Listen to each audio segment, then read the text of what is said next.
Our association, Development Worldwide, is a founding member of the Czech National Platform. So we are now, it was established in 2002, so it is the 12th year we are running.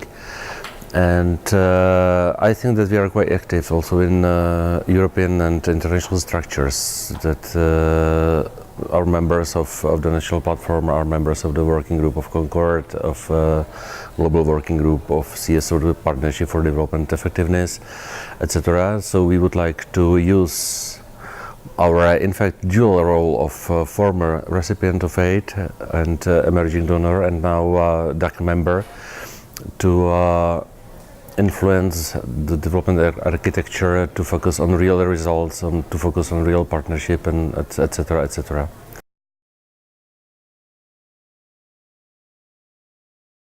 I don't understand, for example, why there are eligible or ineligible activities.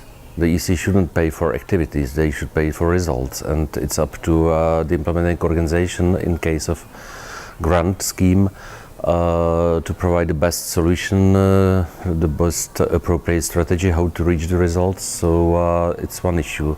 Another issue is that in the recent call there is a need for development education, development awareness.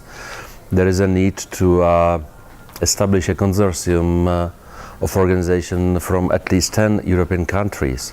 And I totally cannot understand why, because every country has different conditions, they use different languages, they have different institutions and different style of communication with these institutions and other partners within the country. So I don't see any reasonable reason for imposing partnership like an obligation. The partnership must be built from own will, based on the shared visions and shared interests, and etc., etc. So I think that it would be great if during appraisal of development projects these criteria, appraisal criteria, would include something like that. They're working in the partnership, not only partnership with other CSO, civil society organization, but also, for example, in partnership with private business, in partnership with local authorities, with national authorities. Then this should get a higher rating, such projects, because development is not one-man show or one organization show. It must be done in partnerships.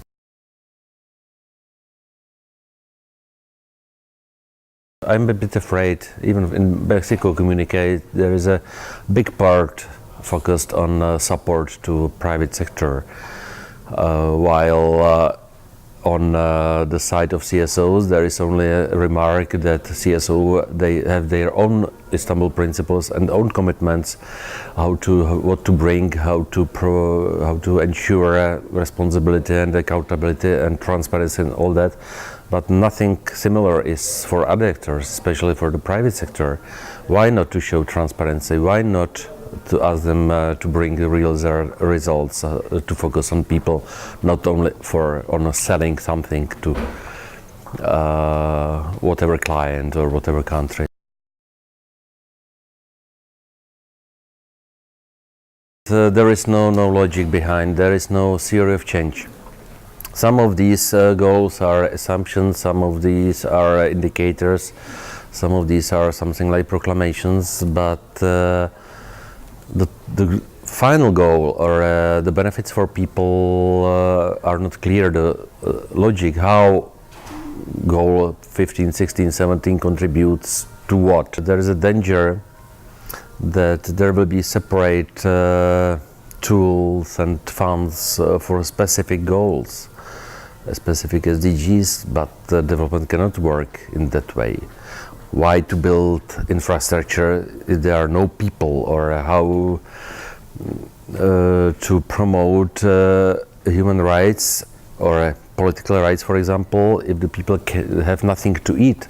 So everything must go hand in hand. There was a big project, or there was a big, has been still a big support for climate or fight against climate change. So it means there will be much more money for biofuels. but the rice will disappear from the fields in African and other Asian countries, and there will be a new food crisis.